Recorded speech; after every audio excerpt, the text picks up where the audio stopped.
Hello বন্ধুরা, বিশেষ পরিক্রমা টিউটোরিয়াল পেজ থেকে সকলকে স্বাগত শুভেচ্ছা। আমার এই লাইভটির যে বিষয়টি তে আমরা নিব আজকে সেটি হচ্ছে দুইটি বিষয়ে কথা বলবো। একটা হচ্ছে যে 41তম যারা প্রিলি পরীক্ষা দিবে তাদেরকে নিয়ে কথা বলবো। আরেকটি বিষয়ে কথা হবে সেটি হচ্ছে যে যারা আমরা শুধু জবের পিছনেই ছুটি, আমরা যারা জবের পাশাপাশি আরও কিছু করতে চাই বা যাদের জবের বয়স শেষ হয়ে যায় তারা কী করে বুঝতে পারি না, তাদের জন্য ভিন্ন ক্যারিয়ারটা কী হতে পারে, বিজনেস কী হতে পারে, সেটা নিয়েও আমরা একটু আজকে টাস্ক করব। দুটি বিষয়ে কথা বলবো। একটা হচ্ছে প্রথমে হচ্ছে বিসিএস নিয়ে, বিসিএসের 41st বিসিএস নিয়ে, আর একটা হচ্ছে একটা ক্যারিয়ার নিয়ে কিছু কথা হবে।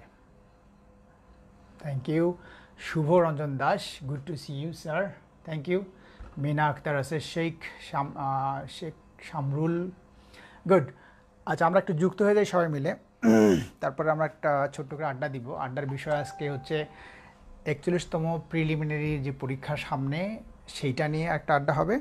আর একটা হচ্ছে আমাদের যে চাকরির পাশাপাশি বা চাকরি না হলে আমরা কি করব বা আমরা হতাশ হয়ে যাব কি না, সেটা নিয়েও একটু কথা হবে শেষের দিকে। দুটি বিষয়। আর এর পাশে যদি অন্য কোনো বিষয়ে কারো কিছু বলার থাকে সেটি নিয়েও কথা হতে পারে। তো অনেকেই যুক্ত হয়ে গেছে, আমরা দেখতে পাচ্ছি যে আমি একটু দেখি কারা কারা যুক্ত আছে। আমাদের সুব্রত সাহা আছে, বিশ্বজিৎ সূত্রধর। তো বা অনেক দিন পর দেখা হচ্ছে। হ্যাঁ, ম্যাপ নিয়ে কোনো ক্লাস হবে আজকে কি না। আচ্ছা, ক্লাসের থেকে বড় যে বিষয়টা সেটা হচ্ছে যে আমি আজকে একটা আমাদের যে গ্রুপ আছে, আমাদের যে পরিক্রমা টিউটোরিয়াল যে গ্রুপটা আছে, সেই গ্রুপের মধ্যে পোস্ট দিয়েছিলাম যে যারা 41তম পরীক্ষা দিব, তো তাদের হাতে যে সময়টা আছে, তো সেই ক্ষেত্রে কতদিন সময়টা আছে এবং কতদিনে আমরা কিভাবে ইউজটা করি। তো সেই ক্ষেত্রে দুটো গ্রুপ আমরা 41তম পরীক্ষাটার ফেস করব। একটা গ্রুপ হচ্ছে যারা কি বলে যে 40তম দিয়েছিল বা 39 দিয়েছিল বা 38 দিয়েছিল, তিনটি বিশেষ দিয়েছিল কিন্তু ভালো হয়নি, রেজাল্ট যাদের খারাপ হয়ে গেছে, তাদের যে তাদের প্রস্তুতিটির একটা অবস্থা থাকবে। আরেকটি হচ্ছে যারা একেবারে ফ্রেশার্স, একেবারে নতুন হিসেবে পরীক্ষা দিচ্ছে, যারা বিশেষ সম্বন্ধে কোনো ধারণাই নেই, এরকমও আছে অনেকেই। তাদের এই দুটো গ্রুপের প্রস্তুতিটা 41-এ কী হবে সেটা নিয়ে আমাদের কথা হবে প্রথমে। পথহারা পথিক বলছে স্যার টেক্সট বুক পড়া দেন। আচ্ছা ঠিক আছে, দেখি কি হয়। মৌসুমি গমেজ, স্যার কেমন আছেন? আলহামদুলিল্লাহ ভালো আছি। একটু কি বলে এটাকে, ঠান্ডা ঠান্ডা ভাব।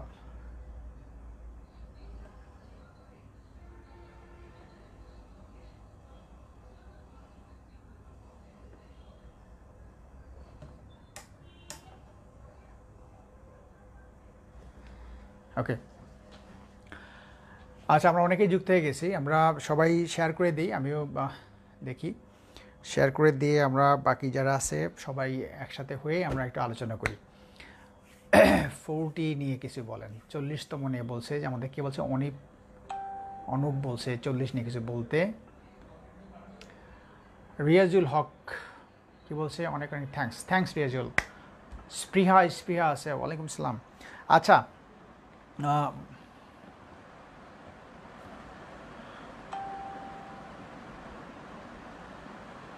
ইফা কি বলছে যে কেমনভাবে শুরু করব। আচ্ছা ঠিক আছে, আমি যেটা বলতে চাচ্ছি, আমরা প্রথমে 41 নিয়ে কথা বলি, তারপরে আমরা চেষ্টা করব যে যাতে করে ওই যে আমি বললাম যে ক্যারিয়ার নিয়ে কথা বলা, সেটা যদি আমাদের কোনো যদি থাকে সেটা নিয়ে কথা বলতে পারবো। কে বলছে, অনুপ বলছে please say about 40 means written exam. তো রিটেন এক্সাম নিয়ে তো ওই দিন রিটেন নিয়ে শুধু বলছি, 40-এর বিষয়ে কথা বলছি। তো আমি শেষের দিকে লিখিত নিয়ে যদি সময় থাকে শেষের দিকে বলবো নি। বশির বলছে কি, কাজী বশির বলছে নরসিংদী থেকে, থ্যাংক ইউ। নরসিংদী থেকে বশির বলছে, একটু কেটে দেই। আচ্ছা,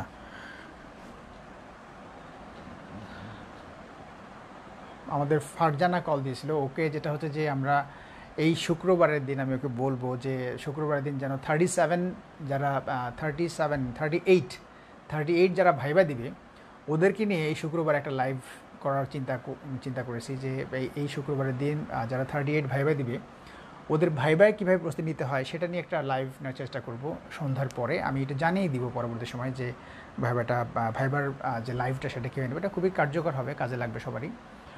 আচ্ছা, সেটা যাই হোক, আমরা এখন অনেকেই যুক্ত হয়ে গেছি, এখন আমাদের কথা শুরু করে দেওয়া যায়।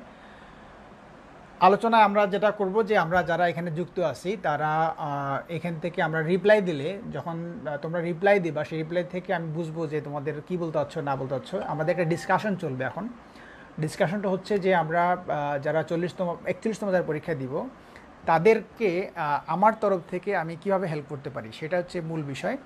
তো আমি আমার পক্ষ থেকে যেটা আমি করব সেটা আমি বলবো, আর এখান থেকে তোমাদের যদি কোনো পরামর্শ থাকে, সাজেশন থাকে, সেটা এখানে মেসেজ দিলে আমি সেই অনুযায়ী আবার এটা চিন্তাটা করতে পারবো। সো আমাদের একটা খোলামেলা আলোচনা হবে এখানে, যদিও আমি কারো কথা শুনতে পারবো না, আমার একক কথা শুনতে হবে। সেই ক্ষেত্রে আমি যেটা যেটা বলবো সেগুলো সবই যে আমার কথাটাই রাইট, আমার কথা যে ফাইনাল এরকম না, তোমাদের অবশ্যই নিজস্ব বিবেচনা আছে, সেই ক্ষেত্রে তোমরাও এক্ষেত্রে চিন্তা করতে পারবা। তো সব মিলে আমরা এটা যৌথ একটা আলোচনা করব। আমাদের সুমন দা আছে রংপুর থেকে। হ্যালো সুমন দা। ওকে, তো আমি যেটা প্রথমে বলতে চাচ্ছি সেটা হচ্ছে যে 41তম বিশেষ নিয়ে যদি বলি, যে প্রশ্নটা তোমাদের সবার একদম কমন প্রশ্ন, আমি জানি কী প্রশ্নটা করবা, সেই প্রশ্নটা হচ্ছে যে 31তম বিশেষটা কবে সার্কুলার হতে পারে। তো সেইটার উত্তরটা আগে দিয়ে নেই। প্রথম কথা হচ্ছে যে এইটা এক্স্যাক্ট ডেট কেউই বলতে পারবে না যে 41তম বিশেষের সার্কুলারটা কবে হবে। তবে সেই ক্ষেত্রে একটা কথা বলে রাখি, সেটা হচ্ছে যে যেটা ধারণা করা হয় বা যতটুকু বোঝা যায়, আর কিছু কিছু তো আলাপ আলোচনা করা যায়, সেক্ষেত্রে যেটা মনে হয় যে 41তম বিশেষের সার্কুলারটা এবছরই হবে। এবছর বলতে ডিসেম্বরের মধ্যেই হবে। এখন এটা হতে পারে নভেম্বরে, এটা হতে পারে ডিসেম্বরে, অথবা হতে পারে অক্টোবরে, যে কোনো সময় হতে পারে। সো আমরা ধরে নিব একটা মাঝামাঝি সময়, আমরা ধরে নিব যে 41তম প্রিলিমিনারি বিজ্ঞাপনটা নভেম্বরের শেষে অথবা ডিসেম্বরের ফার্স্ট উইকে, এই দিকে যদি হয় তাহলে আমাদের হাতে এখন থেকে সময় আছে, আমাদের কত মাস, 41তমের জন্য সার্কুলার হওয়ার জন্য সময়টা আছে। এটা আমরা ধরে নিতে পারি যে অগাস্ট শেষ, তাহলে August, September, October, November, December. তার মানে আমরা এখন বিজ্ঞাপন হওয়া পর্যন্ত যদি চিন্তা করি 41তমের জন্য, তাহলে আমাদের হাতে সময় আছে 3 মাস থেকে 3.5 মাস, বা ধরলাম বড় জোর খুব বেশি হলে 4 মাস সময় আছে বিজ্ঞাপন হওয়ার জন্য 41তমের জন্য। তো যদি 3 মাস থাকে বা 3.5 মাস থাকে বা 4 মাস থাকে, তাহলে যখন বিজ্ঞাপন হবে, বিজ্ঞাপনের পরে পরীক্ষা হওয়ার জন্য যে সময়টা মাঝখানে থাকবে সেটা হচ্ছে তোমাদের, আমরা ধরে নিতে পারি যে আরও 3 মাস বা 4 মাস সময় ধরে নিতে পারি। তাহলে আমরা সব মিলে এখন যদি 3 মাস ধরি, আর বিজ্ঞাপন হওয়ার পরে পরীক্ষার আগে যদি আমরা আরও 4 মাস ধরি, তাহলে দুটো মিলে আমাদের সময় হচ্ছে 7 মাস। বন্ধুরা, তোমাদের যেটা মনে রাখতে হবে যে 7 মাস সময় এটা কিন্তু একেবারেই কম সময়, খুবই কম সময়। এখন আমাকে যদি কেউ বলে যে এমন একটা টিপস দেন যে 2 মাসের মধ্যে প্রিলি কমপ্লিট হয়ে যাবে, এটা কিন্তু এই টিপস আমার পক্ষে অসম্ভব দেওয়া। অর্থাৎ আমি এমন কোনো টিপস এটা বলতে পারবো না যে 2 মাসের মধ্যে প্রিলি কভার হয়ে যাবে।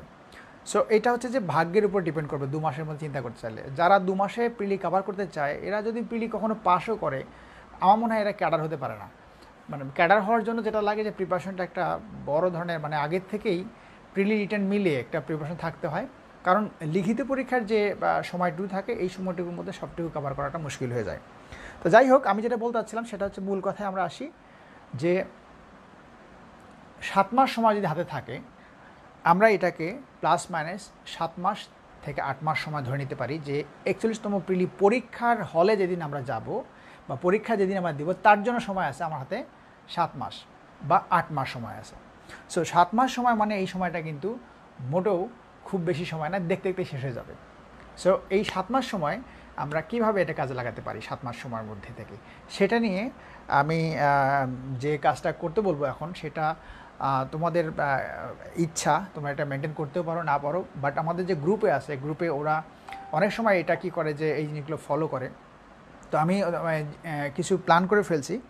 প্রথম প্ল্যানটাই হচ্ছে যে আমি আগে যে বইয়ের যে তালিকাটা দিয়েছিলাম, যে টেক্সট বইয়ের যে তালিকাটা দিয়েছিলাম বা বোর্ড বইয়ের যে তালিকা দিয়েছিলাম, সো ওই বোর্ড বইয়ের যে পুরো তালিকাটা, সেইটা এখন যে 7 মাস 8 মাস সময় যে পরীক্ষার জন্য আছে 41তম, এই শর্ট টাইমের মধ্যে পুরো বোর্ড বইটা এবং ওইটা কভার করতে গেলে একটু কমপ্লিকেটেড হয়ে যাবে। সো সব মিলে আমি যেটা করে ফেললাম যে এর ফাঁকে এই লাইভে যাওয়ার আগেই একটা নতুন করে বইয়ের লিস্ট এবং পড়ার একটা সিস্টেম করে ফেলছি। এইটা দেখো, তোমাদের যদি ভালো লাগে তাহলে এইটা ফলো করতে পারো।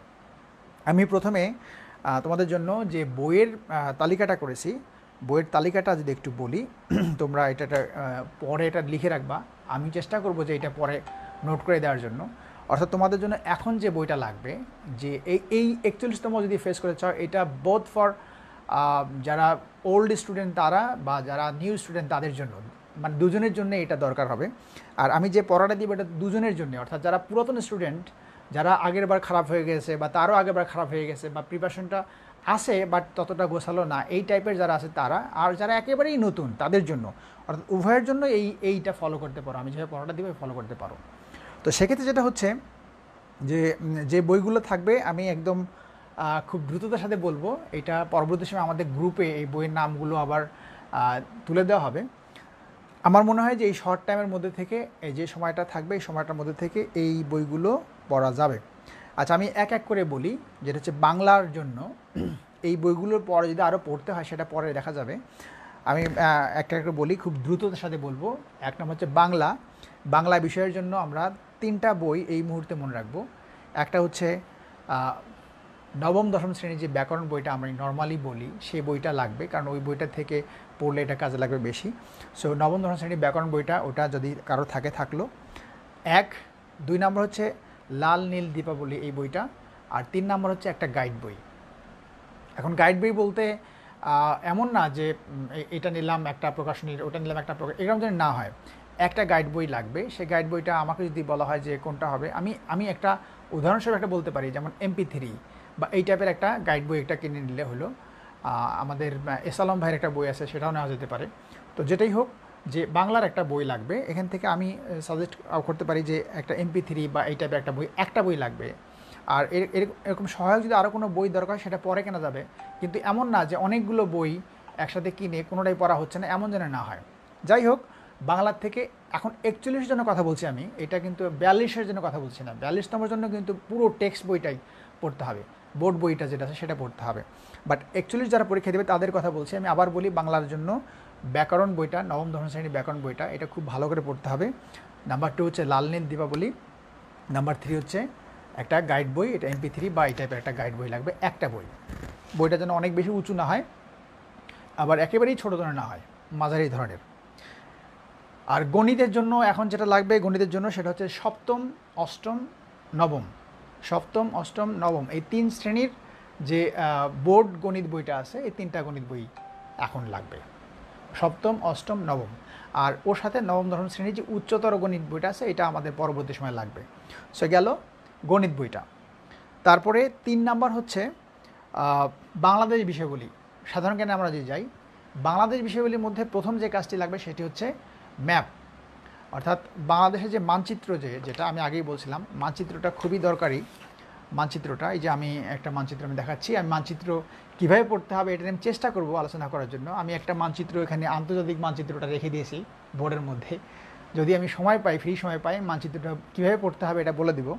আর এই মানচিত্রটা, অর্থাৎ বাংলাদেশের মানচিত্র কীভাবে পড়তে হবে সেটা নিয়েও কথা বলবো। বাট দুটো মানচিত্র লাগবেই, বাংলাদেশ এবং আন্তর্জাতিকের জন্য দুটো মানচিত্র লাগবে। সো বাংলাদেশ অ্যাফেয়ার্সের জন্য প্রথম কাজ হচ্ছে অবশ্যই একটা মানচিত্র থাকতে হবে। আর নাম্বার 2 হচ্ছে যে বোর্ড বই যেটা আছে, দুটো বোর্ড বই আমরা বাংলাদেশ অ্যাফেয়ার্সের জন্য রাখবো।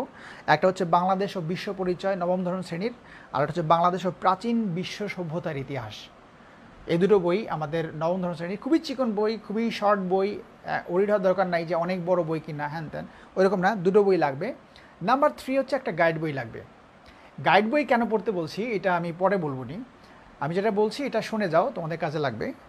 তাহলে একটা হচ্ছে ম্যাপ, বাংলাদেশের একটা ম্যাপ। 2 নম্বর হচ্ছে বাংলাদেশ ও বিশ্ব পরিচয় নবম দশম শ্রেণীর বইটা, আর হচ্ছে বাংলাদেশ ও প্রাচীন বিশ্ব সভ্যতার ইতিহাস। এই দুটো বই 9, 10 বই যদি আমাদের আগে কেনা থাকে, যাদের কেনা আছে বা যাদের পড়া আছে আলহামদুলিল্লাহ ভালো, ওইটা রিভিশন করে দিলেই হবে। আর যাদের কেনা নাই এবং পড়া নাই তারা নতুন করে কিনবে এবং নতুন করে পড়বে। আর এর সাথে হচ্ছে একটা গাইড বই, এটা MP3 গাইড বই হলেও হবে, MP3 একটা গাইড বই নিলেও চলবে। আচ্ছা, 4 নম্বর হচ্ছে আন্তর্জাতিক বিষয়গুলি। আন্তর্জাতিক বিষয়গুলির জন্য এর আগে আমি বলছিলাম যে রাজনীতির 100 বছর বইটার কথা বলছিলাম, এবার আমি সেটা বলছি না, ওটা হচ্ছে লিখিতের জন্য কাজে লাগবে। যেহেতু আমরা এখন প্রিলিটা একটু গুছিয়ে নিব, সেই জন্য আমি বলবো যে আন্তর্জাতিকের জন্য দুটো জিনিস, একটা হচ্ছে এই ম্যাপটা, এই যে ম্যাপটা আমি পেছনে রাখছি, এটা আন্তর্জাতিকের ম্যাপ। আর নাম্বার 2 হচ্ছে যে একটা গাইড বই, আন্তর্জাতিকের জন্য একটা গাইড বই। এই গাইড বইগুলো আমি বললাম কি যে বাজার থেকে একটা গাইড বই অ্যাসুরেন্স প্রকাশনী বা প্রফেসর্স প্রকাশনীর বা MP3-র যে কোনো একটা গাইড বই নিতে হবে। এটা হচ্ছে নাম্বার 3। নাম্বার 4, আচ্ছা নাম্বার 5 দৈনন্দিন বিজ্ঞান। দৈনন্দিন বিজ্ঞান থেকে যেটা করতে হবে সেটা আমি যদি বলি, দৈনন্দিন বিজ্ঞান থেকে আমি খুব ভালো একটা পরামর্শ দিব। এটা শোনা বা না শোনা তোমাদের ব্যাপার, আমি জাস্ট এটা বলতেছি। সেটা হচ্ছে দৈনন্দিন বিজ্ঞানের জন্য একটা কাজ খুব ভালোভাবে করা হয়েছে। এটা হচ্ছে যে আমাদের রফিকুল আছে, তারপরে কয়েকজন মিলে একটা টিম ওয়ার্ক করে, শারমিন, রফিকুল, ওরা মিলে আমার সাথে একটা টিম ওয়ার্ক করে ষষ্ঠ শ্রেণী থেকে নবম দশম শ্রেণীর যত বিজ্ঞান বই আছে, বোর্ড বই, সবগুলো বোর্ড বই মিলে আমরা একটা বোর্ড বই করে ফেলছি। সেই বোর্ড বইটা হচ্ছে, এই বোর্ড বইয়ের মধ্যে থেকে একদম লিখিতর যে টিকাগুলো লাগবে, চমৎকার করে এই টিকাগুলো দেয়া আছে। এবং টিকাগুলোর পাশাপাশি যেটা হচ্ছে যে এক কথায় উত্তর দেওয়া আছে এবং শর্ট কোশ্চেন দেওয়া আছে 7000-এর মতো। আমার মনে হয় যে বইটা এত সুন্দর করে করা আছে, বইটা এখনও আসে নাই, বইটা হয়তো 1 সপ্তাহের মধ্যে আসবে বইটা। আমি সাজেস্ট করব, আমি নর্মালি এভাবে বলি না যে এই বইটা কেনার কথা বলি না, আমি বলি যে কোনো একটা দেখে কেনো, বাট আমি সাজেস্ট করবো যে এই বইটা অবশ্যই কেনার জন্য। এটা হচ্ছে যে বিজ্ঞান বোর্ড বই সংকলন, বইটার নাম হচ্ছে দৈনন্দিন বিজ্ঞান, BCS দৈনন্দিন বিজ্ঞান বোর্ড বই সংকলন। এই বইটা 1 সপ্তাহের মধ্যে বাজারে আসবে। আমার মনে হয় যে এটা একটা খুব ভালো একটা বই হবে। এই বইটা হচ্ছে যে এখান থেকে 7000 প্রশ্ন প্লাস যে টিকাগুলো থাকবে, এই টিকাগুলো পড়লে রিটেন প্রিলি দুটোই কভার হবে। এবং সবচেয়ে বড় কথা হচ্ছে এখান থেকে আমার মনে হয় প্রশ্ন মিস হবে না। অল্প পড়া, একেবারেই ছোট একটা বই, বাট যেটা হচ্ছে যে এই বইটা সব প্রশ্ন, গুরুত্বপূর্ণ বিজ্ঞানের সব প্রশ্ন ওখানে থাকবে। সো এই বইটা আমি সাজেস্ট করব। আর যদি কারো কাছে এই বইটা কেনা সম্ভব না হয়, তাহলে তাকে যেটা করতে হবে যে 8-এর এবং 9-10-এর যে সাধারণ বিজ্ঞান বইটা আছে, এই বিজ্ঞান দুটো বই কিনতে হবে, বোর্ড বই দুটো কিনতে হবে। আর যদি বোর্ড বই কারো কাছে না কিনে এই বইটা কিনতে চায়, তাহলে এই বইটা 1 সপ্তাহের মধ্যে 25 তারিখ 26 তারিখে বইটা হয়তো মার্কেটে আসবে, তখন বইটা কিনে নিলে আমার মনে হয় যে লস হবে না। আর একটা বই কিনতে খুব বেশি টাকা যায় তা না, এটা কাজে লাগবে। এটা গেল সায়েন্স নিয়ে। সায়েন্স থেকে আরেকটা কাজ করে নিতে হবে, যদি কারো সম্ভব হয় যে আমি এর থেকে আরও এক্সট্রা কিছু পড়বো, তাহলে সেই জন্য একটা গাইড বই পাশাপাশি কিনে ফেলে, যে কোনো একটা গাইড বই, এটা MP3 বা প্রফেসর্সের একটা গাইড বই বা যে কারো একটা গাইড বই কিনে ফেললেই হয়ে যাবে। এই গেল সায়েন্সের, আচ্ছা, ডেইলি সায়েন্স থেকে। আর 6 নাম্বার হচ্ছে মানসিক দক্ষতা। মানসিক দক্ষতা থেকে আমি বলবো যে মানসিক দক্ষতা থেকে এখন এই মুহূর্তে এক্সট্রা কোনো বইটই না পড়ে আমি যেটা বলি যে একটা গাইড বই এটা কিনে ফেলো, একটা গাইড বই কিনে ফেলো। এটা MP3 বা যে কোনো একটা প্রকাশনীর, প্রফেসর্সের বা অ্যাসুরেন্সের যে কোনো একটা গাইড বই, সব গাইড বই ভালো, সব বই ভালো, যে কোনো একটা কিনলেই হবে। বইগুলো কিনতে হয় যেটা সাইজটা একটু ছোটো, বেশি যেন বড় না হয়, বেশি ইনফরমেশন মনে রাখা যায় না, ওকে। তাহলে ওইখান থেকে একটা গাইড বই এটা কিনে ফেললেই হবে, একটা গাইড বই যথেষ্ট। আর বাকি পড়াগুলো তো আমি যেখান থেকে পড়তে বলবো সেখান থেকে পড়লেই কাজে লাগবে। এগুলো মেন্টাল অ্যাবিলিটি। আর 7 নাম্বার হচ্ছে ICTর জন্য আমি আগেও বলছি যেটা, সেটা হচ্ছে যে ওই যে উচ্চ মাধ্যমিক কম্পিউটার শিক্ষা, প্রকৌশলী মুজিবুর রহমানের এই বইটা লাগবে। ওই বইটা তো আমার মনে হয় অনেকে কেনা আছে, যদি কেনা না থাকে তাহলে ওইটা কিনে নিও, যে উচ্চ মাধ্যমিক কম্পিউটার শিক্ষা এই বইটা। পাশাপাশি ওই বইটা যেহেতু আমরা এবার প্রিলিতে কোনোভাবে ফেল করব না, সো আমরা কোনো রিস্ক নিব না, এই জন্য এর পাশাপাশি একটা গাইড বই আমরা কিনবো। এই গাইড বইয়ের মধ্যে থেকে যথারীতি যে কোনো প্রকাশনীর দেখে নিজে বুঝে একটা গাইড বই কিনতে হবে। আমার সাজেশন হচ্ছে যে ভালো কোনো প্রকাশনী থেকে দেখে একটা ICT একটা গাইড বই কিনে ফেলবে। MP3 হতে পারে। বই নিয়ে কোনো প্রকার মানে বিশেষ করে গাইড বই নিয়ে যে ওই প্রকাশনী না ওই প্রকাশনী এরকম ওরিড হওয়ার দরকার নাই, সব বই ভালো, একটা বই কিনলেই, বাট ওই প্রকাশনীগুলো যেন ভালো থাকে এরকম দেখে একটা বই কিনে ফেলবা, তাহলেই হয়ে যাবে। সো এই গেল অবস্থা 7 ICT। তারপর হচ্ছে ভূগোল থেকে দুটো বইয়ের কথা বলবো। একটা হচ্ছে যে মাধ্যমিক ভূগোল, যেটা 9-10-এর যে বোর্ড বই যেটা থাকে, এই ভূগোল বইটা। আরেকটা হচ্ছে একটা গাইড বই হচ্ছে যে খুব চিকন গাইড বই আছে, MP3 গাইড বই একটা নিলেই হবে, একটা গাইড বই লাগবে। আচ্ছা, 9 নাম্বার হচ্ছে যে নৈতিকতা থেকে আমাদের যে ওই যে বোর্ড বই যেটা কথা বলছিলাম, যে উচ্চ মাধ্যমিক পৌরনীতি ও সুশাসন, এই বইটা লাগবে। নবম দশম শ্রেণীর, একাদশ দ্বাদশ শ্রেণীরও আছে। আর সেটা হচ্ছে যে একাদশ দ্বাদশ শ্রেণীর যে বইটা সেটা হচ্ছে উচ্চ মাধ্যমিক পৌরনীতি সুশাসন। এটা হচ্ছে যে প্রথম পত্র দ্বিতীয় পত্র দুটো আছে, দুটোই কিনে ফেললে ভালো হবে। এইটা বই লাগবে। পাশাপাশি নৈতিকতা সুশাসন থেকে এই গাইড বই কিন্তু খুব চিকন একটা গাইড বই আছে বাজারে, খুবই কম, ছোট্ট একটা বই। তো আমার মনে হয় যে এমনিতে নৈতিকতা সুশাসন থেকে খুব বেশি পড়ার মতো কিছু নাই, বাট যে জায়গাগুলো মুখস্থ করলে হয় ওই জায়গাগুলো MP3 থেকে কিনলেও হবে বা অন্য একটা প্রকাশন দিয়ে, চিকন যেহেতু বই একটা বই কেনা যেতে পারে, বেশি দামও হবে হয়তো হবে না। সো একটা গাইড বই থাকবে, আর ওই যে বললাম উচ্চ মাধ্যমিক পৌরনীতি সুশাসন এই বইটা থাকবে। আর লাস্ট হচ্ছে 10 হচ্ছে ইংলিশ। ইংরেজি থেকে আমি তোমাদের জন্য একটা কথা বলি, সেটা হচ্ছে যে একটা বই আমি লিখছি, বাট এটা হয়তো 41তম দিতে পারবো না আমি। বইটা আমার মনে হয় আমি আগে বইটা খুবই ভালো হবে, এই জন্যই ভালো হবে যে এখানে প্রচুর প্রশ্ন, ইংরেজি প্রশ্ন, সেই প্রশ্নগুলোর একদম ব্যাখ্যা সহ উত্তর করা আছে, কেন উত্তর হলো সেটার উত্তর দেওয়া আছে, বাকি 3টা কেন হয়নি এই ব্যাখ্যাও দেওয়া আছে। বইটি লেখার কাজ চলছে, এই বইটি তোমরা যখন পাবা আমার মনে হয় যে এটা বেস্ট অপশন হবে, এই বইটা খুবই ভালো কাজে লাগবে। আর যতক্ষণ না পাওয়া যায় ততক্ষণ পর্যন্ত তোমরা অ্যাসুরেন্স প্রকাশনী একটা বই নেবা, একটা গাইড বই, ইংরেজির জন্য একটা গাইড বই, অ্যাসুরেন্স প্রকাশনীর জন্য একটা গাইড বই, প্রকাশনী গাইড বই। কারণ অ্যাসুরেন্স প্রকাশনী আমি যতটুকু দেখলাম যে বইটার একদম PHC সিলেবাস অনুযায়ী লেখা, এই ক্ষেত্রে বোধহয় এটা এই মুহূর্তে এটার দরকার আছে, কাজে লাগবে। আর নাম্বার 2 হচ্ছে যে আমার যে জব ইংলিশ যে লিটারেচার, এই বইটার কথা আমি সাজেস্ট করব, বাট এটা চয়েস আপ টু ইউ। তোমরা এটা কিনতেও পারো, নাও পারো, অন্যান্য বাজারে যত বই আছে সেগুলোর সাথে মিলাবা। সাহিত্য, ইংলিশ সাহিত্যের জন্য জব ইংলিশ লিটারেচারই কিনতে হবে এর কোনো মানে নাই। আমার বই আমি একটু অ্যাড দিয়ে দিচ্ছি, বিজ্ঞাপন দিয়ে দিচ্ছি, তো এটা তোমাদের ব্যাপার। বইটা এটা আমারটা যেটা আছে সেটা সাথে নিবা, নিয়ে বাকি বাজারের বইগুলো সাথে নিবা, নিয়ে কম্পেয়ার করে দেখবা যে কোনটা ভালো লাগে, যেটা ভালো লাগে সেটা বই কিনে নিলেই হবে। এটা গেল টোটাল বইয়ের যে তালিকা সেটা। সো বইয়ের তালিকা শেষ হওয়ার পরে এখন আমাদের একটু প্ল্যানিং আসা যাবে।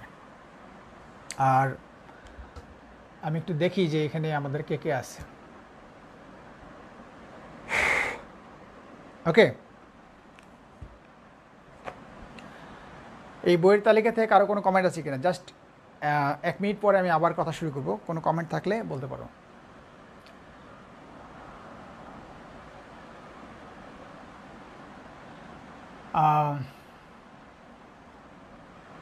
আবুল বাসার বলছে রংপুর থেকে, কি বলছে যে 41st সার্কুলার কবে হতে পারে? ওই সার্কুলার নিয়ে প্রথমে বলছি, ভিডিওটা প্রথমে দেখে নিবা তাহলে হবে। সার্কুলারটার ব্যাপারে আসলে এক্স্যাক্ট তো বলা যাবে না, বাট ধরে নেওয়া হচ্ছে যে এই বছরেই সার্কুলার হবে। আচ্ছা, এবার সেকেন্ড ফেজে হচ্ছে যে এই বইগুলো আমরা কিভাবে পড়ব বা বইগুলো আমরা কিভাবে কভার করব। আমাদের সময় আছে 7 মাস থেকে 8 মাস পরীক্ষা শুরু পর্যন্ত। আমরা হয়তো 42তম বিশেষ যখন দিব তখন আমাদের স্ট্র্যাটেজি আবার চেঞ্জ হবে, তখন নতুন কৌশলে আমরা আগাবো। এখন 41তম যেটা সামনে আছে এটার জন্য একটা কৌশল করব, যে কৌশল নিয়ে আমরা পড়লে 41তম তো আমাদের মিস হবে না। তাহলে তোমাদের আমি আগেও বলছি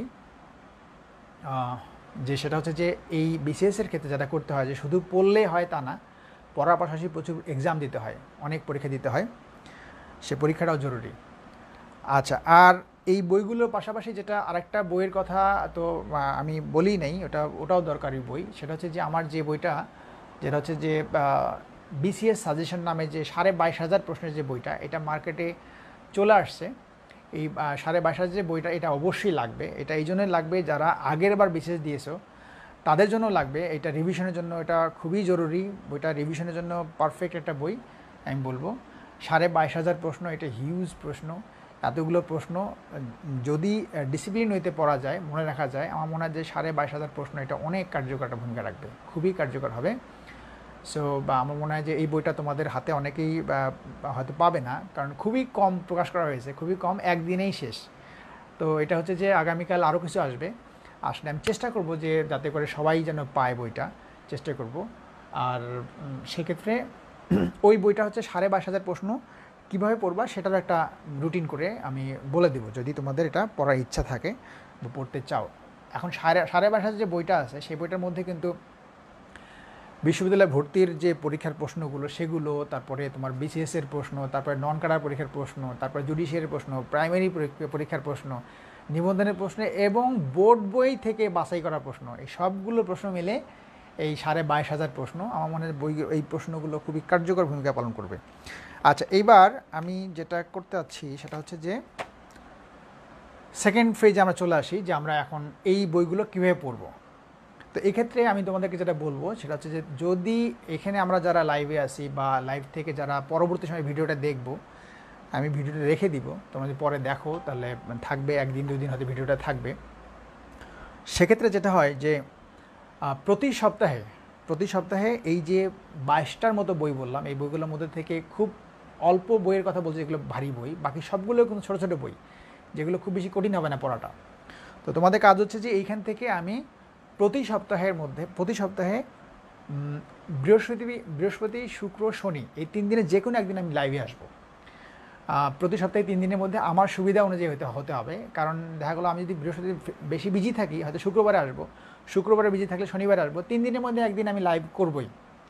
সো প্রতি সপ্তাহে একদিন যে লাইভটা নিব, ওই লাইভের মধ্যে পরে 7 দিনের জন্য একটা হোম অ্যাসাইনমেন্ট থাকবে। সেই হোম অ্যাসাইনমেন্টের মধ্যে 1 সপ্তাহের মধ্যে একটা বই থাকবে। তারপরে আমার যে বিসিএস সাজেশন যে প্রশ্নগুলো আছে সেখান থেকে 1000 বা 1200 বা 1500 প্রশ্ন পড়া দেওয়া থাকবে, সেই প্রশ্নগুলো তোমাদের পড়তে হবে। পাশাপাশি এই যে ম্যাপ যে আছে, এই ম্যাপ থেকে পড়া দেওয়া থাকবে, প্রতি সপ্তাহে ম্যাপের পড়া থাকবে, প্রতি সপ্তাহেই থাকবে ম্যাপ পড়া। তারপরে একটা করে বই থাকবে 1 সপ্তাহের জন্য। আর আমার যে সাজেশন বইটা আছে ওই সাজেশন বইটা থেকেও 1000 থেকে 1500 প্রশ্ন অ্যাসাইনমেন্ট দেওয়া থাকবে। এখন আমার যে প্রশ্ন সেটা হচ্ছে যে এই যে 3টা পড়া দেবে 1 সপ্তাহের মধ্যে, একটা বই, ম্যাপের কিছু অংশ, আর হচ্ছে আমার যে সাজেশন বইটা, সেখান থেকে 1200-1500 প্রশ্ন আমাকে উত্তর দিতে হবে যে তোমাদের এই 3টা জিনিস 7 দিনের মধ্যে পড়া সম্ভব কি সম্ভব না। জাস্ট এখন উত্তরটা দিতে হবে, বিকজ এটা আমি তোমাদের কথা শুনতে পাচ্ছি না, বাট আমাকে এটা রিপ্লাই করলে আমি সেই অনুযায়ী এটা চিন্তা করব। আর সেক্ষেত্রে যদি বিকল্প কোনো থাকে সেটাও তোমরা জানাতে পারো। বাট এই কাজটা করতে গেলে 3টা জিনিস যদি পড়তে চাও তাহলে প্রতিদিন তোমাদেরকে যেটা করতে হবে যে ন্যূনতম 6 ঘন্টা তো পড়তেই হবে, 6 থেকে 12 ঘন্টা পড়তে হবে প্রতিদিন। 6 থেকে 12 ঘন্টা যদি পড়াশোনা করা যায় ডেইলি, আর পড়ার ক্ষেত্রে যেটা আমি আগেও বলছি যে পড়ার গ্যাপ দেওয়া যাবে না, যে একদিন পড়লাম 3 দিন নাই, এরকম যেন না হয়, প্রতিদিনই পড়তে হবে। তো 6 থেকে 12 ঘন্টা পড়তে হবে। এই 6 থেকে 12 ঘন্টা পড়া মানসিকতা থাকলে তাহলে এই যে আমি 7 দিনের যে প্রতি সপ্তাহে একবার করে লাইভ আসবো, এসে যে পড়াগুলো দিব এই পড়াগুলো তোমরা পারবা। ওকে, এখন আমি জানতে চাচ্ছি যে এইটা ঠিক আছে কিনা। অর্থাৎ 3টা জিনিস, একটা বই থাকবে, তারপরে এই ম্যাপের একটা অংশ পড়া থাকবে প্রতি সপ্তাহে, আর হচ্ছে আমার যে সাজেশন বইটা আছে বিসিএস সাজেশনস 22,500 প্রশ্ন, ওই 22,500 প্রশ্ন থেকে 1000-1500 করে বিভিন্ন সাবজেক্টের প্রশ্ন পড়াতে থাকবে। ওকে, জাহিদ বলছে পসিবল। আমি আর একটু দেখতে পাচ্ছি, yes we can every week plan. Thank you. Rabiul বলছে পসিবল স্যার। আচ্ছা, এটা পসিবল খালি মুখের কথা বললে হবে না, ভেবেচিন্তে বলতে হবে যে আসলেই পসিবল কিনা। দেখা গেলো যে পসিবল, কিন্তু একদিন পরে খবর নাই, পড়া তো হয়নি, আমি তো আর দেখতে যাবো যে পড়লো কি পড়লো না, ব্যাস কি যে আমার কষ্টগুলো কি এলে অনর্থক হয়ে যাবে। ইনশাল্লাহ পারবে। সাজ্জাতুল ইসলাম শাওন বলছে ইনশাল্লাহ। সাবরিনা নূর বলছে পসিবল স্যার। গুড, এই তো, হ্যাঁ সাহস আছে। তো এটা কিন্তু পড়তে গেলে 6 আওয়ার্স অ্যাটলিস্ট প্রতিদিন পড়তে হবে, 6 ঘন্টা কমপক্ষে। আর এটা 12 ঘন্টা 13 ঘন্টা পড়লে সবচেয়ে ভালো হয়। 1 বছর কষ্ট করলে সারা জীবন ভালো থাকা যাবে। আর এর পাশাপাশি তো অন্য সাবজেক্ট পড়া দিবই, ঠিক আছে। এটা পাশাপাশি যেমন রিটেনের কিছু কাজ মাঝখানে ঢুকিয়ে দিব, সেটা ভিন্ন জিনিস। তো যাই হোক, এটা থাকলো আপাতত ডিসিশন। সেটা হচ্ছে যে আর সেই অনুযায়ী আজকে থেকেই পড়া শুরু। প্রথম সপ্তাহে যে পড়াটা দিব এইটার মেয়াদ থাকবে নেক্সট থার্সডে পর্যন্ত। অর্থাৎ আজকে হচ্ছে কি সোমবার, সোম মঙ্গল বুধ বৃহস্পতি শুক্র, অর্থাৎ প্রায় 10 দিন সময় থাকবে হাতে পরের পড়াটা দেওয়ার জন্য। এটা হচ্ছে যে আজকে থেকে পরের লাইভটা হবে, মানে এই 41st বিসিএসের জন্য পরের লাইভটা হবে নেক্সট থার্সডে। অর্থাৎ নেক্সট থার্সডে কয় তারিখ হয় ঠিক আমার এই মুহূর্তে জানা নাই। অর্থাৎ এইটা হচ্ছে এই বৃহস্পতিবারের পরে বৃহস্পতিবার হবে নেক্সট লাইভ। তখন আমরা সেকেন্ড উইকের পড়া দেবো। আজকে দিব এই সপ্তাহের পড়া, অর্থাৎ এই 10 দিনে পড়া দিব আজকে। এটা অবশ্যই পড়তে হবে এবং পরে আমরা দেখব যে পরের সপ্তাহে কী হয়। আরেকটা নিউজ আমি বলতে চাচ্ছি, সেটা হচ্ছে প্রতি 4 সপ্তাহ পর পর, অর্থাৎ 4 সপ্তাহ পড়াটা দেওয়ার পর আমরা মাসে 1 দিন করে অনলাইনে পরীক্ষা নিব। মাসে একদিন অনলাইন পরীক্ষা, এটা 100 নম্বর পরীক্ষা হতে পারে, এটা 200 নম্বর পরীক্ষা হতে পারে। অর্থাৎ 4 সপ্তাহে যে সাবজেক্টগুলো আমরা মানে পড়লাম, যে অ্যাসাইনমেন্টগুলো আমি দিব 4 সপ্তাহে, 4 সপ্তাহের টোটাল অ্যাসাইনমেন্টের উপরে 100 নম্বর বা 200 নম্বরের মধ্যে অনলাইন একটা পরীক্ষা হবে মাস শেষে, অর্থাৎ 4 সপ্তাহ পরে একটা পরীক্ষা হবে। আমরা ওই পরীক্ষায় যখন অ্যাটেন্ড করব তখন সেক্ষেত্রে কিছু টার্মস অ্যান্ড কন্ডিশন থাকবে। সেই পরীক্ষাটা হচ্ছে আমরা গতবার যেভাবে দিয়েছিলাম, অনলাইনে পরীক্ষাটা একদম অনলাইনে 4টা অপশন আসবে, সেই অপশনটা পূরণ করতে হবে। এই ক্ষেত্রে যেটা সবচেয়ে মুশকিল ব্যাপারটা হয় সেটা হচ্ছে যে এই পরীক্ষাটা আমার পক্ষে নেওয়াটা সম্ভব হয় না। এখানে আমার হেল্প নিতে হয়, একজন কম্পিউটার অপারেটর হেল্প নিতে হয়, যে তার যেটা হয় যে সেখানে তাকে প্রশ্নটা অনলাইনে পুরোটা লিখতে হয়। একজন এক্সাম কন্ট্রোলারকে হেল্প নিতে হয়, যে তাকে প্রশ্নটা করতে হয়, এবং এটা খুব জটিল একটা প্রক্রিয়া, খুব কঠিনভাবে পরীক্ষাটা নিতে হয়, এটা বেশ কষ্টসাধ্য। আমি গতবার এটা শুরু করে একটা হাম্মকের মধ্যে হয়ে গেছিলাম, যে এটা শেষ করতে পারি না, এমন অবস্থা যে এটা নেওয়ার জন্য দেখা যায় যে কম্পিউটারে যে কাজ করে ওকে রাত 10টা 11টা পর্যন্ত এটা জেগে থাকতে হয় এবং ওটা নিয়ে পড়ে থাকতে হয়। সো এই জন্য যেটা হয় যে মাস শেষে আমরা যে পরীক্ষাটা নিব, আমরা খুব ভালো হয় এটা আমরা জানিয়ে দিব, আমরা প্রতিটা পরীক্ষার জন্য 20 টাকা 30 টাকা করে যদি আমরা এটা দেই, তাহলে যেটা হয় যে আমাদের ওই কম্পিউটারে যারা কাজ করবে তাদেরকে আমরা এটা অনারিয়াম দিতে পারবো। তাহলে হবে কি যে ওদেরকে যদি আমরা এটা অনারিয়াম দিই, তাহলে একজন প্রশ্ন তৈরি করে দিবে, আর কম্পিউটারে যারা লিখবে তাদেরকে আমরা ওই একদিনের জন্য যেই টাকাটাই উঠুক সেটা আমরা তাকে দিতে পারবো। তাহলে হচ্ছে কি যে এই কাজটা প্রতি মাসে এই কাজটা ভালো হবে, অথবা এটা আমি নিজেও বিয়ার করতে পারবো। কিন্তু আমি চাচ্ছিলাম যে যারা এইটা কাজটা করবে তাদের ঘাড়ে চাপিয়ে দিতে, কারণ নিজের খরচে নিজে পরীক্ষা দিলে এই পড়াটা আরও বেশি কার্যকর হবে এবং মনোযোগটা বেশি থাকবে। তো 10 টাকা 20 টাকা করে তো এটা দেওয়া যায়, কিন্তু এটা দেওয়ার প্রসেসটাই তো মুশকিল, মানে দেওয়াটাই টাফ হয়ে যাবে। যাই হোক, সেটা আমি পরে দেখব। পরীক্ষাটা শুরু করি, আমরা একটা পরীক্ষা নিয়ে দেখি কেমন হয়। তো মাস শেষে 4টার ইয়ার উপরে একটা পরীক্ষা হবে। খুব ভালো হতো যদি প্রতি সপ্তাহে পরীক্ষা নেওয়া যেত, প্রতি সপ্তাহে একটা করে পরীক্ষা নিতে পারলে খুব ভালো হতো, কিন্তু এই কাজটা অত্যন্ত ডিফিকাল্ট একটা কাজ, মানে কষ্টসাধ্য প্লাস ব্যয় সাধ্য দুটো মিলে বেশ জটিল একটা কাজ। এই জন্য আমি চাচ্ছি যে প্রতি মাসে নেওয়ার জন্য, ফিউচারে যদি সুযোগ হয় কখনো যে প্রতি সপ্তাহে পরীক্ষাটা নেওয়া যায় কিনা, আমি এটা মাথায় রাখবো। আচ্ছা, এবার আমি আসি যে এই সপ্তাহের অর্থাৎ 10 দিনের যে পড়াটা, সেই পড়াটা দিচ্ছি। এই পড়াটা অবশ্যই সিরিয়াসলি নিতে হবে, আর কোনো না কোনোভাবে এটা আমি টেস্ট করব যে এই পড়াটা কারা কারা পড়ছে, কারা কারা পড়ছে না। যদি দেখি যে এই পড়াটা টোটালি পড়ছে না, কিন্তু সে গ্রুপে আছে এবং কি বলে যে কাজটা টোটালি করে ফাঁকি দিচ্ছে, এরকম যদি আমরা যদি কাউকে বুঝতে পারি, তাহলে তাকে আমরা গ্রুপ থেকে সরিয়ে দিব। কোনো মন খারাপ করা যাবে না, পারলে আমরা ব্লক করে দিব তাকে, যাতে সে আর আমাদের এটা না দেখতে পারে। সো এই বিষয়টা খেয়াল রাখতে হবে যে আমরা এই জায়গায় কিন্তু খুবই স্ট্রিক্ট থাকবো। সেটা হচ্ছে যে যদি এই পড়াগুলো যেগুলো দেওয়া হয় টোটালি টাচ করবে না, এই জিনিসটা পড়বে না বা বলতে পারবে না, তাকে কিন্তু আমরা এখান থেকে ওমিট করে দেবো। যাই হোক, আমি পড়াটা দিচ্ছি। এই পড়াটা হচ্ছে যে নেক্সট থার্সডে পর্যন্ত, এই বৃহস্পতিবার না, এইটার পরের যে বৃহস্পতিবার থাকবে সেই বৃহস্পতিবার পর্যন্ত, অর্থাৎ 10 দিন সময়ের জন্য পড়াটা থাকবে। নাম্বার 1 যে পড়াটা থাকবে, একটা হচ্ছে সকল বিসিএসের প্রশ্ন। 1 নাম্বার, সকল বিসিএস পরীক্ষার যত প্রশ্ন ছিল, যেই তথ্যগুলো অবসোলিউট হয়ে গেছে সেটা বাদ দিয়ে যত প্রশ্ন ছিল 1। 2 নাম্বার হচ্ছে ম্যাপ থেকে। প্রথম ম্যাপটা আমরা ধরবো আন্তর্জাতিক ম্যাপটা ধরবো। আন্তর্জাতিক ম্যাপ থেকে আমরা সাধারণত ম্যাপ থেকে আমরা কী পড়বো সেটা নিয়ে আমি আলাদা ম্যাপের উপর একটা চেষ্টা করবো একটা লাইভ নেওয়ার জন্য।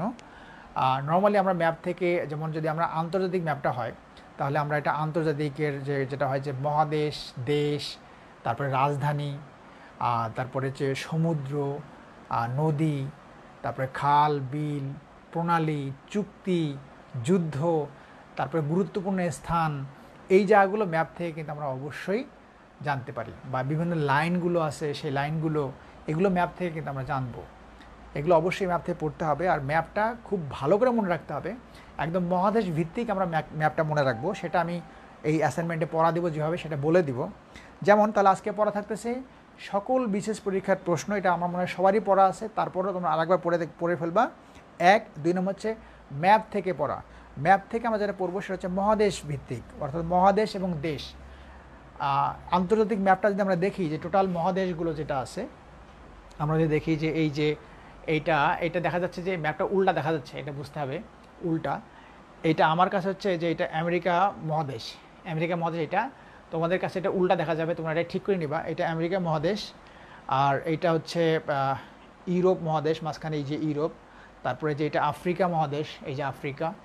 তারপরে এটা যে আমাদের এশিয়া, এটা এশিয়া, অস্ট্রেলিয়া, এই যে এখানে অস্ট্রেলিয়া। সো এই যে মহাদেশগুলো আছে, এটা কিন্তু মনে হচ্ছে মহাদেশের শুধু নামটা মনে রাখা তা না, এখানে যেটা করতে হবে যে মহাদেশগুলো কোন দিকে কোনটা আছে, কোন সমুদ্রের পাশে কোন মহাদেশ আছে, তারপরে মহাদেশের ভিতরে একটা মহাদেশে কয়টা দেশ আছে, সেই দেশগুলোর নাম কি, এগুলো ম্যাপের মধ্যে আঙ্গুল দিয়ে ধরে ধরে পড়তে হবে যে কোন মহাদেশে কোন দেশ আছে। তাহলে আমরা যেন খুব দ্রুত বুঝতে পারি, বিকজ এই ম্যাপগুলো ভালো করে পড়তে হবে নানান কারণে। প্রিলিতে যেমন ভালো কাজে লাগবে, লিখিত পরীক্ষাতে ভালো কাজে লাগবে, এবং তোমার ভাইবা যখন তুমি দিবা, এই ভাইবাতেও তোমার এই ম্যাপটা কাজে লাগবে। আর ম্যাপ থেকে একটু মজা করে পড়া যেতে পারে। যেমন আমি যদি বলি যে প্রণালীগুলো পড়বা, সেই প্রণালীগুলো পড়ার সিস্টেম হচ্ছে এরকম। আমি একটু যে দেখিয়ে দিই যে প্রণালীগুলো যেভাবে পড়ে।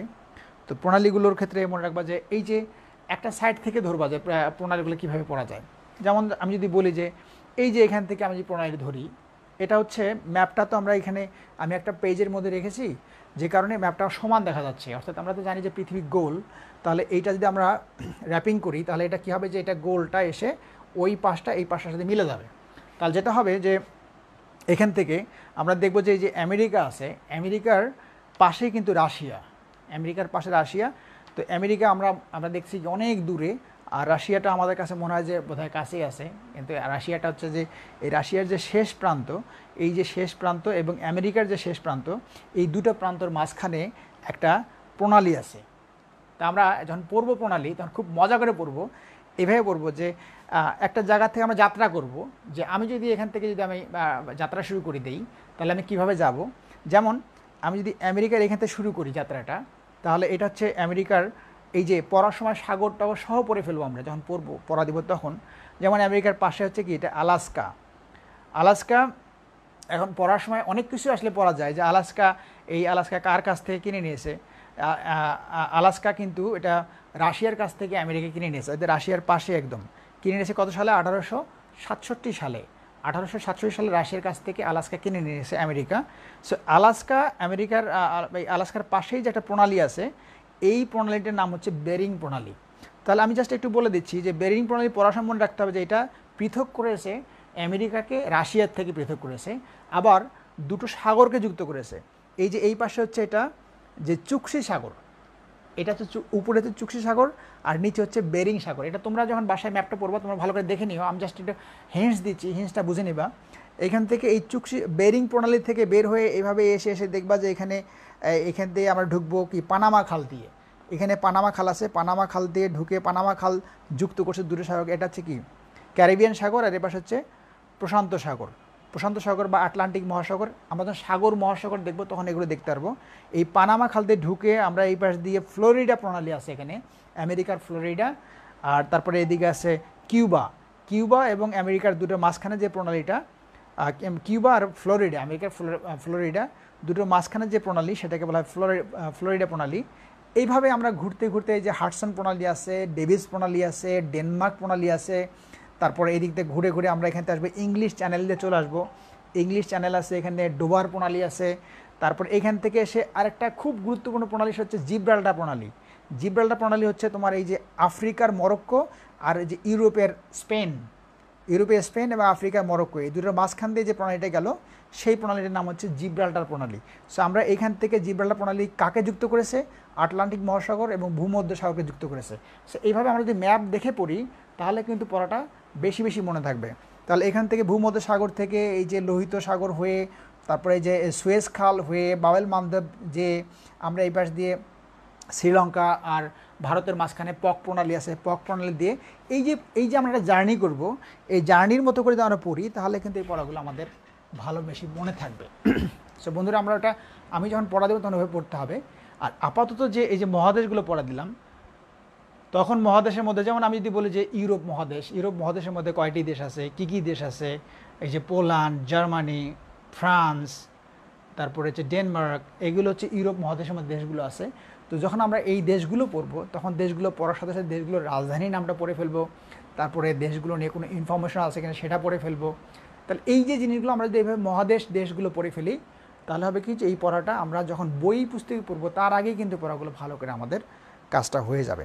সো তোমাদের জন্য এই সপ্তাহের পড়া থাকবে সেটা হচ্ছে যে মহাদেশ এবং দেশ ম্যাপ থেকে, এটা খুব ভালো করে যে কটা মহাদেশ আছে, যে কটা দেশ আছে, কতগুলো দেশ আছে, কোন দেশে কি সমস্যা এবং কোন দেশের রাজধানী কি, এগুলো সহ তোমরা এই সপ্তাহের মধ্যে পড়ে ফেলবা। নাম্বার 3 হচ্ছে যে সপ্তম শ্রেণীর যে গণিত বইটা আছে, সপ্তম শ্রেণীর গণিত বইটা থেকে আমরা শুরু করি। এই সপ্তম শ্রেণীর গণিত বইয়ের বীজগণিত অংশ পুরোটাই। সো তোমাদের 10 দিনের যে পড়াটা থাকলো সেটা হচ্ছে 1 নাম্বার হচ্ছে যে সকল বিসিএস প্রশ্ন 1, 2 নাম্বার হচ্ছে ম্যাপ থেকে মহাদেশ এবং দেশ, তারপরে 3 নাম্বার হচ্ছে গণিত সপ্তম শ্রেণীর বীজগণিত অংশ, আর 4 নাম্বার হচ্ছে যে আমার যে বিসিএস সাজেশনস বইটা আছে, বইটা হয়তো অনেকের কাছে নেই, যাদের কাছে নেই তাদের পড়ার দরকার নেই, যার কাছে আছে বইটা সে এই বইটা থেকে বিসিএস সাজেশন যে 22,500 প্রশ্ন সেখান থেকে বাংলা বিষয়ের 1 থেকে 1000 নাম্বার প্রশ্নটা পড়া থাকলো। বাংলা বিষয়ের ওখানে যে যত প্রশ্ন আছে, বাংলা বিষয়ে প্রায় 4,500 প্রশ্ন আছে, খুবই গুরুত্বপূর্ণ প্রশ্নগুলো, প্রায় 5,000-এর মতো প্রশ্ন আছে, এগুলো বাছাই করার প্রশ্ন। ওখান থেকে 1000 প্রশ্ন পড়া থাকবে আগামী 10 দিনের জন্য। সো 4টা পড়া দিলাম, আমি আবারও বলি 4টা পড়ার কথা ভালো করে মনে রাখতে হবে। 1 নাম্বারটা হচ্ছে সকল বিশেষ পরীক্ষার প্রশ্ন, নাম্বার 2 হচ্ছে ম্যাপ থেকে মহাদেশ এবং দেশ, নাম্বার 3 হচ্ছে যে গণিত বোর্ড বই সপ্তম শ্রেণীর বীজগণিত অংশ, নাম্বার 4 হচ্ছে বিসিএসের যে আমার সাজেশন 22,500 প্রশ্ন সাজেশন বইটা আছে, যদি কারো কাছে থাকে সেখান থেকে বাংলা অংশ থেকে 1 থেকে 1000 প্রশ্ন। এটা হচ্ছে আগামী 10 দিনের পড়া। সো বন্ধুরা, নেক্সট উইকের পড়াটা দেওয়া হয়ে গেল। নেক্সট উইক মানে কিন্তু নেক্সট থার্সডে, মানে এই থার্সডের পরে থার্সডে সেই পর্যন্ত পড়াটা থাকবে। এর মাঝখানে আগামী শুক্রবার দিন, এই শুক্রবারের দিন আমি মিরপুর শাখায় ক্লাস নিব। তো মিরপুর শাখায় ক্লাস নেওয়ার পরে সন্ধ্যার পরে আমাদের উম্মে হাবিবা ফারজানা, ওর সাথে একটা ভাইবা নিয়ে কথা বলবো যে ওর ভাইবাটা কেমন ছিল, আর ভাইবা নিয়ে আমিও কিছু টিপস দিব, 38-এর ভাইবা নিয়ে টিপস দিব। যারা 38 ভাইবা দিবে তাদেরকে বলবো যে ওই লাইভটা দেখার জন্য। আমি জানিয়ে দিব লাইভটা কখন হবে, জানিয়ে দিব। এটা হচ্ছে এই শুক্রবার সন্ধ্যা 7টা বা 8টা এরকম সময়ের মধ্যে আর কি এটা হবে, জানিয়ে দিব। এটা গেল প্রথম সপ্তাহে পড়া। এখন সেকেন্ড আরেকটা জরুরি বিষয়ে কথা বলবো। এটা গেল বিশেষ পড়া নিয়ে কথা, আমরা এখান থেকে কিছুটা যদি প্রশ্ন থাকে আমি এটা করতে পারবো। সেকেন্ড আরেকটা বিষয় হচ্ছে, এটা খুবই জরুরি বিষয় যেটা আমি বলতে চাচ্ছি, যদি কারো ধৈর্য থাকে তাহলে তোমরা থাকবা। এখন আমার পড়া দেওয়া হয়ে গেছে, যদি আরও কিছু গল্প করতে চাও আমার সাথে তাহলে আমি বলবো যে এখন যে কথাগুলো বলবো এটাও জরুরি।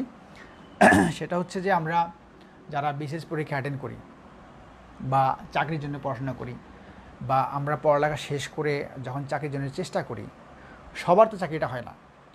দেখা যায় যে ম্যাক্সিমামের চাকরিটা হয় না, বা আমরা অনেকেই বেকার থাকি, চাকরির বয়স শেষ হয়ে যায়, আমরা কষ্ট পাই। আমি যেটা মনে করি যে সেটা হচ্ছে যে আমরা এই চাকরি হলে ভালো, বিশেষ হলে তো খুবই ভালো, খুব ভালো জব সিকিউরিটি ভালো, সবই ঠিক আছে, কিন্তু আমরা স্টুডেন্ট লাইফ থেকেই নিজের ক্যারিয়ার নিয়ে কেন চিন্তা করি না, বা অন্য দিকে ক্যারিয়ারটা যেতে পারে এরকম কেন চিন্তা করি না, বা চাকরি হলেও পাশাপাশি কিছু করা যাবে না এরকম তো কোনো কথা নেই, বা স্টুডেন্ট লাইফের পাশাপাশি কিছু করা যাবে না এরকম তো কিছু নেই। সো সেক্ষেত্রে কী করা যায় সেটা নিয়ে যেটা হচ্ছে যে আমি আজকেও একজনের সাথে কথা বলছি যিনি ইম্পোর্ট এক্সপোর্ট বিজনেস নিয়ে কথা বলে।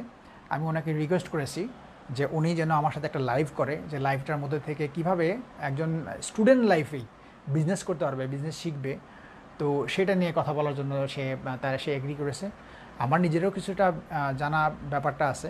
তো সেই দুটো মিলে আমরা নেক্সট উইকের বা নেক্সট শুক্রবারের পরের শুক্রবার কোনো একটা দিন আমরা এর মধ্যে থেকে কোনো একদিন আমরা একটা লাইভের মধ্যে থাকবো। সেই লাইভের মধ্যে থেকে যারা আমরা স্টুডেন্ট আছি, যারা আমরা জব করি বা আমরা প্রাইভেট জব করি, জবের পাশাপাশি কী করে আমরা এক্সপোর্ট ইম্পোর্ট বিজনেসের মধ্যে শিখতে হয়, বিজনেসটা কীভাবে শিখতে হয়, কীভাবে এক্সপোর্ট বিজনেসে ইনভলভ হওয়া যায়, কীভাবে একদম কম পুঁজি নিয়ে, টাকা পয়সা খুব কম থাকলেও কীভাবে একটা আলাদা বিজনেস ক্যারিয়ার করা যায়, এই বিষয়গুলো নিয়ে একজন এক্সপার্ট আমার সাথে থাকবে এবং সেই এক্সপার্টের সাথে আমি কথা বলবো। তোমরা যদি থাকো এখান থেকে তাহলে তোমরাও এখান থেকে আমার মনে হয় বেনিফিটেড হবা। পাশাপাশি যেটা হচ্ছে যে তোমাদের অন্য যে ইনফরমেশনগুলো আছে যে বিজনেস করতে গেলে কীরকম থাকে, বিজনেস রিস্ক কীরকম, সেই বিষয়গুলো নিয়ে কথা হবে। যদি তোমরা থাকতে চাও তাহলে এইটা অ্যারেঞ্জ করব, এতে করে আমার মনে হয় তোমাদের কাজে লাগবে। ওকে, সো আমি কিছু মেসেজ দেখি, যদি তোমাদের এখান থেকে জরুরি কোনো মেসেজ থাকে উত্তর দিব।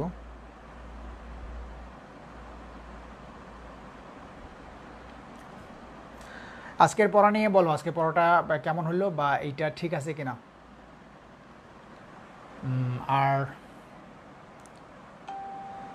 বিজনেস নিয়ে তো কারো কোনো আগ্রহ দেখি না।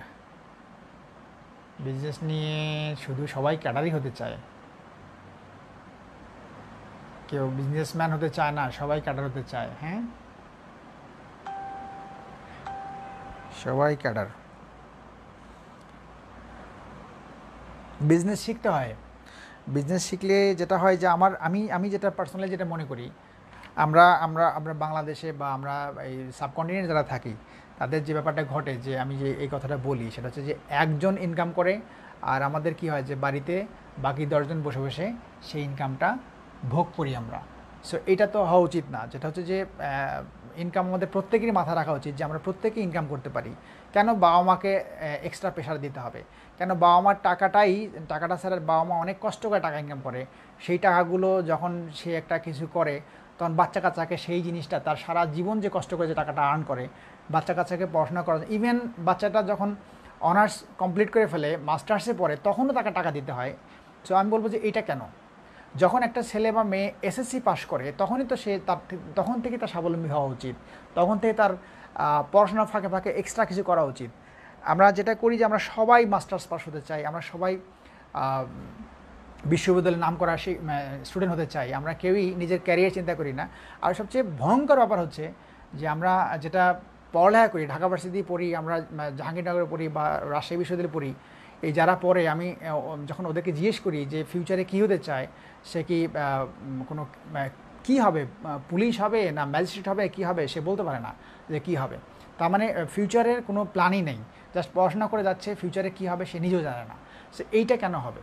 এটা যাতে না হয় ওই জন্য একটা ক্যারিয়ারের বিষয়টা মাথায় রাখতে হবে। গুড, একজনে বলছে I want to be a businessman. Good, বিশেষটা হলে তো ভালো কথা, বিশেষ আমরা চেষ্টা করব। পাশাপাশি যেটা হচ্ছে যে কেন ইনকামটা মাথায় থাকবে না, ইনকামটা কেন আমি করবো না? একজন স্টুডেন্ট কেন ইনকাম করবে না? স্টুডেন্ট লাইফে সে একেবারেই মুখ থুবড়ে পড়ে থাকবে। আর একটা ব্যাপার হচ্ছে শুধু টিউশনি টিউশনি টিউশনি, জাস্ট কি যে টিউশনি ছাড়া মাথার মধ্যে আর কিছু নাই, এরকম কেন হবে? টিউশনি ভালো কথা, বাট আরও কেন ক্রিয়েটিভিটি থাকবে না? আমি আরও কেন চিন্তা করব না? আমি একটা জব করছি, জবের পাশাপাশি আমি আরও কিছু চিন্তা কেন করব না? এই জিনিসটা মাথা আমার কেন আসবে না? এটা একটা আমার বড় জিজ্ঞাসা।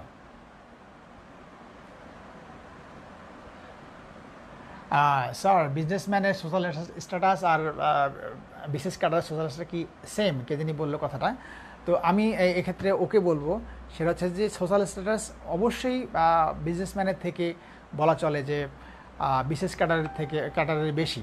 বাট এক্ষেত্রে আমি যদি ওই কথাটা যদি আরেকটু বড় করে বলি, যে আমাদের বাংলাদেশেই যে বিজনেসম্যান যারা আছে, এরকম অনেক বিজনেসম্যান আছে যারা এখন আমাদের যে বিশেষ ক্যাডার আমরা যারা থাকি বা যারাই আমরা এই ক্যাডার চাকরি করি, আমাদের ক্ষেত্রে কী হয় যে আমরা মান্থলি একটা স্যালারি নেই, মাস শেষে সেই স্যালারিটা দিয়ে আমরা চলি।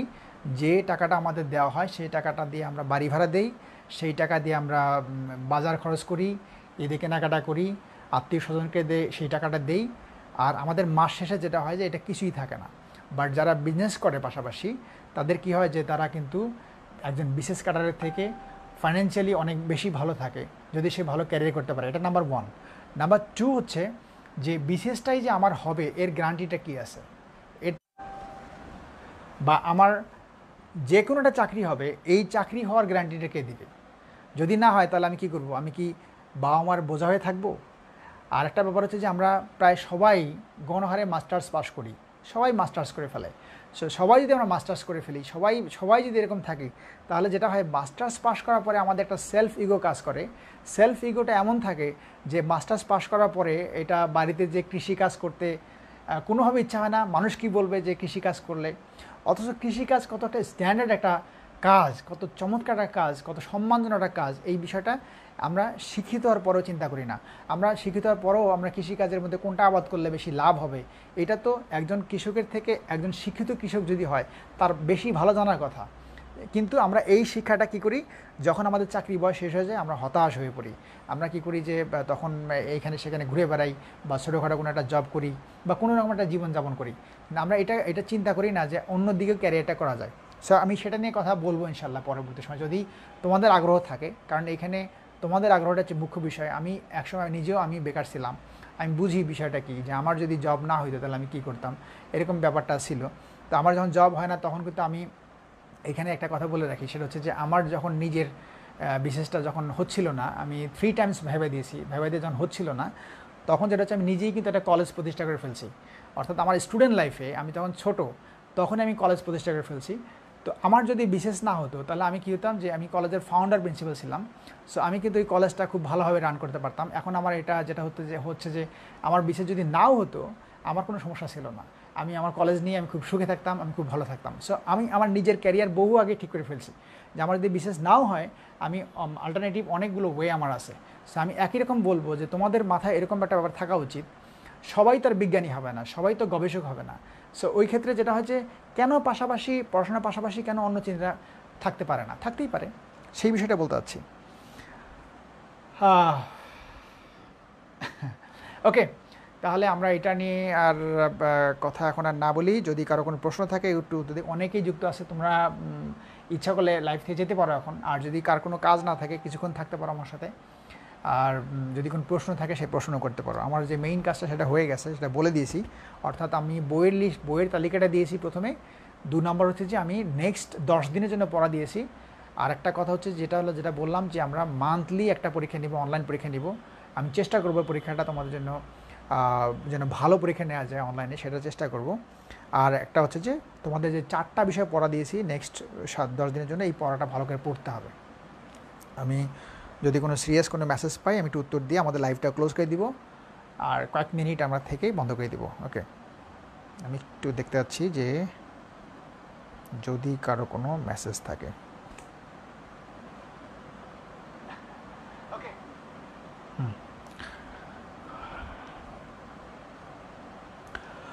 সূর্য প্রান্তিক কি বলছে, প্রথম প্রশ্নটাই দেখতেছি।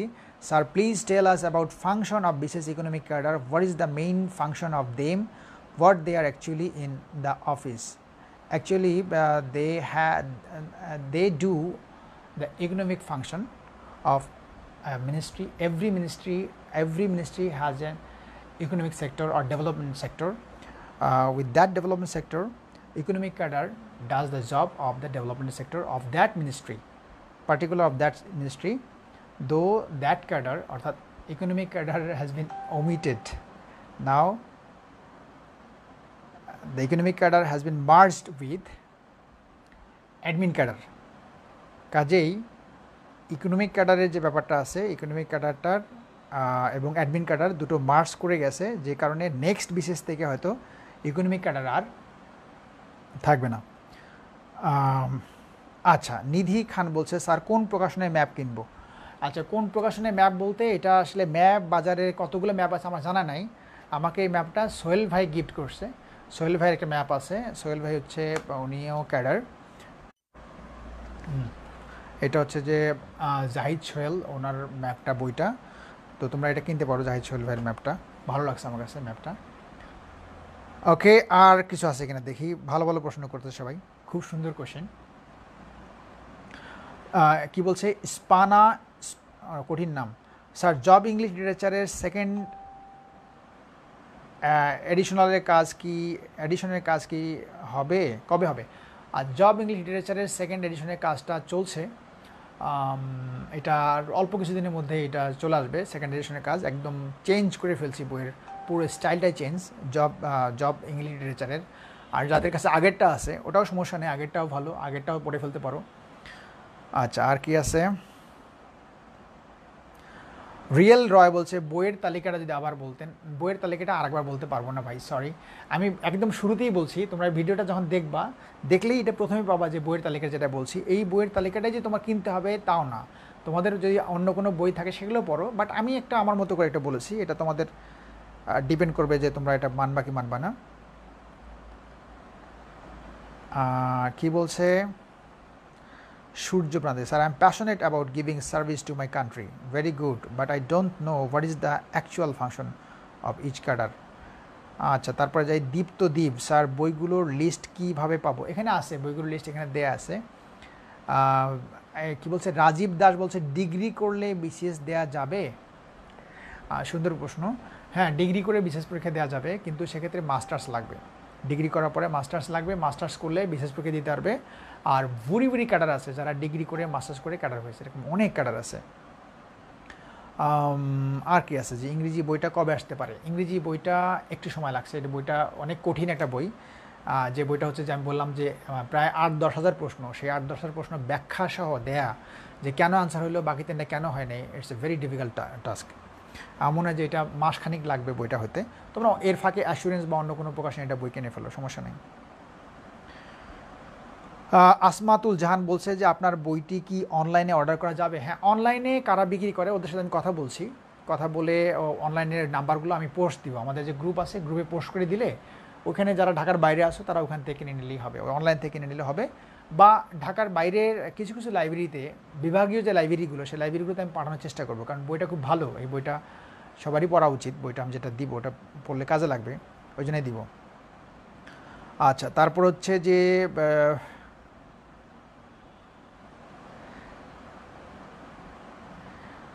সুদীপ মালাকার বলছে প্রাইভেট জবের পাশাপাশি কিভাবে প্রিপারেশন নিতে পারি, কাইন্ডলি বলবেন। এটা অনেকেরই প্রশ্ন থাকে যে প্রাইভেট জব করি, এখন এর পাশাপাশি কীভাবে বিসিএস প্রস্তুতি নেব। সেক্ষেত্রে আমি বলবো যে যেভাবেই হোক পড়ার সময়টা বের করতে হবে। এটা প্রাইভেট জব হোক আর যেই জবই হোক, পড়ার সময়টা যদি বের করা না যায় তাহলে মুশকিল হবে। তো আমি বলবো যে কিছুটা কৌশল, কিছু না কিছু কৌশল প্রত্যেকেরই থাকে। সো নিজেকে যখন আমি প্রাইভেট জব করব, আমাকে দেখতে হবে যে ওই জবটার মধ্যে কীভাবে কাজ করতে হয়, কাজের রেসপন্সিবিলিটি কেমন, এটা বুঝে কিন্তু সেখান থেকে সময় বের করতে হবে।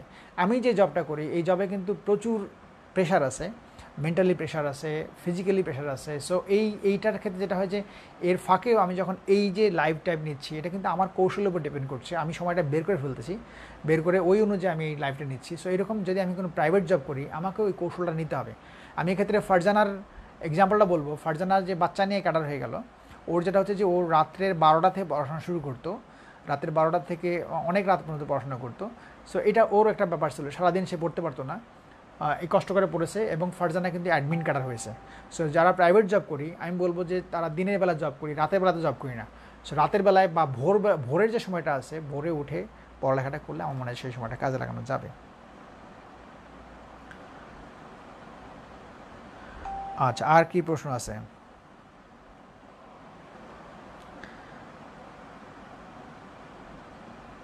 আচ্ছা, বলছে তামিম, বলছে কি বলছে, স্যার আমি অনার্স সেকেন্ড ইয়ারে পড়ি, আমি কি কাজ আমার কি কাজ বলেন? আচ্ছা, তামিমকে বলতেছি, তুমি যেহেতু অনার্স সেকেন্ড ইয়ারে পড়ো, তোমার কোনো কাজ নাই। আমি বারবার এই কথাটা বলছি, যারা অনার্স ফার্স্ট ইয়ারে পড়ে বা অনার্স সেকেন্ড ইয়ারে পড়ে, এদের বিশেষ নিয়ে এই মুহূর্তে চিন্তা করতে হবে না। তোমার যেটা কাজ আছে, তোমার একাডেমিক পড়াগুলো পড়ো। পারলে তুমি একাডেমিক পড়ার পাশাপাশি যে বললাম পার্ট টাইম জব করা, বা যদি আরও ভালো হয় যদি তুমি বললাম যে একটা ফিউচার বিজনেস করা, ফিউচার বিজনেস প্ল্যান মাথায় নেয়। এখন অনলাইনে প্রচুর বিজনেস করা যায়। সো অনলাইন বিজনেসগুলো মাথায় নেওয়া। এখন তো ভুল ভ্রান্তি যদি হয়ে যায়, এই ফার্স্ট ইয়ার সেকেন্ড ইয়ার থেকে সামান্য কিছু লস হবে, কিন্তু বিজনেসটা শেখা যাবে।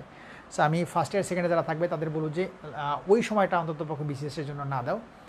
থার্ড ইয়ারে উঠে, থার্ড ইয়ারে অনার্স থার্ড ইয়ার যখন উঠবা, তখন থেকে বিসিএসের জিনিসটা মাথায় নিতে হবে, ফার্স্ট ইয়ার সেকেন্ড ইয়ার থেকে না। ওকে। আব্দুল জলিল আকাশ কি বলছে? বলছে স্যার সাপ্তাহিক পরীক্ষা নিলে ভালো হবে। আচ্ছা, সাপ্তাহিক পরীক্ষা নিলে তো ভালো হবে, কিন্তু আমার জন্য ভালো হবে না, কারণ এই সাপ্তাহিক পরীক্ষা নিতে গেলে যেই প্যারা আর যেই কষ্ট করতে হবে, এটা আমার জন্য সো টাফ। আর আমি যদি এটা করতে চাই, তাহলে আমাকে এক্সট্রা কিছু লোকজন ম্যানেজ করতে হবে, যাদেরকে আমার সম্মানই দিতে হবে, দিয়ে তাদেরকে এটা সেট করতে হবে। সো এটা আর একটা টাফ কাজ। আসমাতুল জাহান কি বলছে, স্যার আপনাকে অনেক অনেক থ্যাঙ্কস আমাদের জন্য এত কষ্ট করার জন্য, আমাদের কি টাইম দেওয়ার জন্য, আল্লাহ আপনার মনে। Thank you Asma. যাক, আসমা অন্তত তোমাকে বুঝছে যে এটা আমি যে কষ্ট করলাম, আমাকে থ্যাঙ্কস দিল, আর তো কেউ থ্যাঙ্কস দিচ্ছে না, শুধু আসমাই থ্যাঙ্কস দিল। হ্যাঁ, আসমাকেও থ্যাঙ্কস। আসমা যে কষ্টটা বুঝছে, যে একটু কষ্ট করে এই কাজটা করছি। আর সূর্যকে বলছে, সূর্যও থ্যাঙ্কস দিচ্ছে। হ্যাঁ, সূর্যকেও থ্যাঙ্কস। কি সূর্য প্রান্তিক, থ্যাঙ্কস সূর্য। আচ্ছা, আর কোনো মেসেজ যদি না থাকে আমি বিদায় নিব।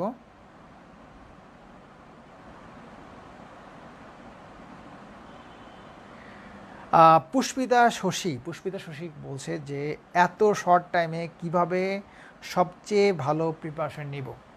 মারাত্মক প্রশ্ন করে ফেলছে সুস্মিতা। কী নাম ওর? সুস্মিতাকে বলছি, ও বলছে যে এত শর্ট টাইমে কিভাবে সবচেয়ে বেস্ট প্রিপারেশন নেবে। মারাত্মক প্রশ্ন। সো আমি এখানে বলবো যে বেস্ট প্রিপারেশন কিন্তু ব্যাপারটা হচ্ছে যে দুই ধরনের। একটা হচ্ছে ক্যাডার হওয়ার জন্য বেস্ট প্রিপারেশন, আর একটা হচ্ছে প্রিলি পাস করার জন্য best preparation.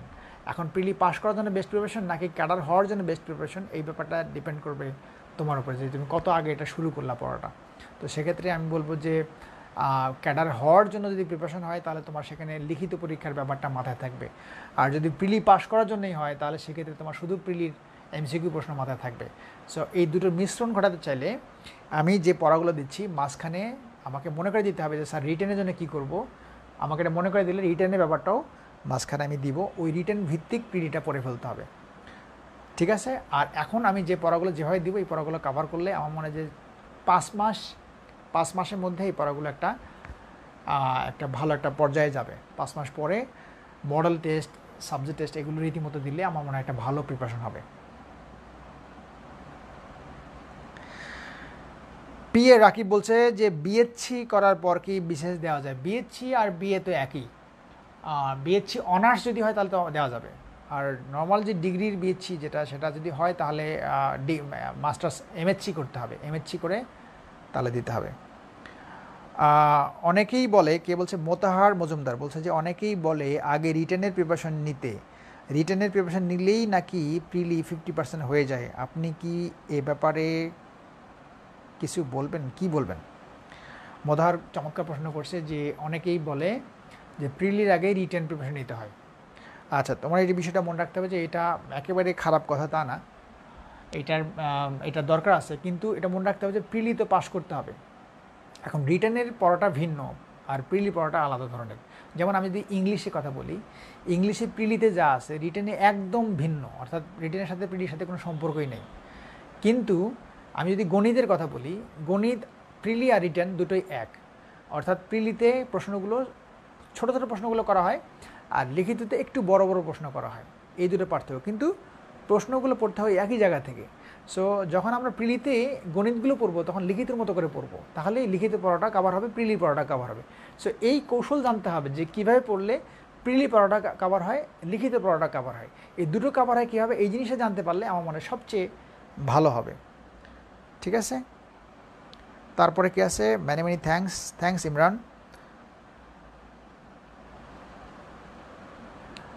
How can I know the function of each cadre? Each ক্যাডারের ফাংশন বলতে কোন ক্যাডার? ইকোনমিক আর অ্যাডমিন ক্যাডার। অ্যাডমিন আর ইকোনমিক ক্যাডার ফাংশন এই মুহূর্তে আর বলবো না, এটা আরেকদিন বলবো। অ্যাডমিন ক্যাডার, ইকোনমিক ক্যাডারের জাস্ট আমি এটা বলবো যে ইকোনমিক ক্যাডার যেটা আছে ওদের কাজটা হচ্ছে যে ডেভেলপমেন্ট সেক্টরটা দেখা। প্রত্যেকটা মিনিস্ট্রিতেই ডেভেলপমেন্ট সেক্টর একটা আছে, সেই সেক্টরটা ইকোনমিক ক্যাডাররা দেখে। আর ওই ইকোনমিক ক্যাডারের যে টপ পজিশনে যে থাকে সেটা হচ্ছে অ্যাডমিন ক্যাডারের, অর্থাৎ একজন অ্যাডিশনাল সেক্রেটারি থাকে ওই ইকোনমিক ক্যাডারের টপ পজিশনে। হ্যাঁ, পিঙ্কি বলছে ময়মনসিংহে বইটা পাওয়া যাবে কিনা? ময়মনসিংহে বইটা পাঠানো হবে, সমস্যা নাই। আর তৃপ্তি করা একটা বলছে আমি ইংরেজিতে অনেক দুর্বল স্যার, কীভাবে কী করবো? ইংরেজিতে দুর্বল হলে এটা নিয়ে অনেকবার বলছি, আরেকবার বলবো, পরে বলবো। জাস্ট একটা বলবো যে ইংরেজিতে ভালো করার জন্য হচ্ছে প্রচুর প্রশ্ন পড়তে হবে, রুলসের পিছনে আগে দৌড়ানো যাবে না, প্রশ্ন পড়তে হবে, প্রচুর প্রশ্ন। এই প্রশ্নগুলো কেন আনসার হয়, বাকি তিনটা কেন হয়নি, এইভাবে পড়তে হবে। আর ওইভাবে আমার যে বইটা আমি একটা লিখে ফেলতেছি, একটু দোয়া করো যাতে বইটা আমার খুব দ্রুত আসলে তোমাদের খুবই কাজে লাগবে বইটা। এটা আসার আগে তোমরা অন্য যে কোনো একটা বই কিনে ফেলবা। অ্যাসুরেন্স প্রকাশনের কথা বলছি, এটা কিনতে পারো।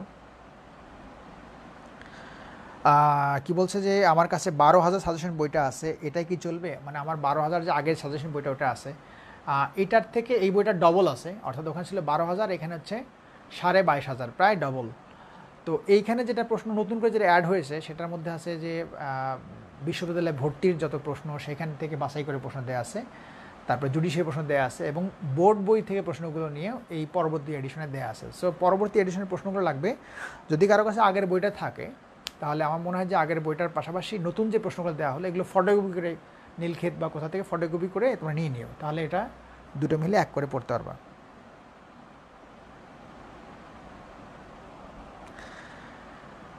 হ্যাঁ, আলামিন বলছে 22,000 প্রশ্নের বইটার আর কোনো এডিশন হবে কিনা। হ্যাঁ, অবশ্যই এডিশন, এটা যে ওই বইটা আমার মনে হয় যে প্রচুর চলবে বইটা, এই জন্য বইটার বেশি বেশি বের করতে হবে যাতে করে সবাই পায়। তো আজকে আগামীকাল রাত্রেই হয়তো আমি আরও কিছু পেয়ে যাব, তারপরে প্রতিদিনই কিছু কিছু বই আসবে, আসলে সবখানে বই আসতে পাঠিয়ে দেবে। কয়েকদিন একটু ওয়েট করতে হবে, 5-7 দিনের মধ্যে ইনশাল্লাহ সবখানে চলে যাবে। তো এটা নিয়ে হতাশ হওয়ার কিছু নাই, বইটা আমি চাচ্ছি যে সবার কাছে যাক। এটা খুব জরুরি একটা বই, রিভিশন দেওয়ার জন্য তো খুবই খুবই ভালো বই একটা। পাশাপাশি অন্য যে বইগুলো পড়া দেবে সেগুলো কিন্তু পড়তে হবে। রিটেন নিয়ে আপনার ক্লাস চাই, অনেক থ্যাঙ্কস আপনাকে। অ্যাঞ্জেল তিথি বলছে রিটেনে ক্লাস, লিখিত ক্লাস তো আসলে এখানে লাইভ নেওয়াটা মুশকিল, আমি চেষ্টা করব লাইভের পাশাপাশি ভিডিও করে দেওয়া যায় কিনা কিছু কিছু ক্লাস, ফ্রি টাইমে চেষ্টা করবো এটা দেওয়ার জন্য। রফিকুল ইসলাম রোজ, থ্যাঙ্কস। সূর্য প্রান্তিক বলছে we all love you very much, thank you very much, thanks Surya Prantik, I love you too, love you all.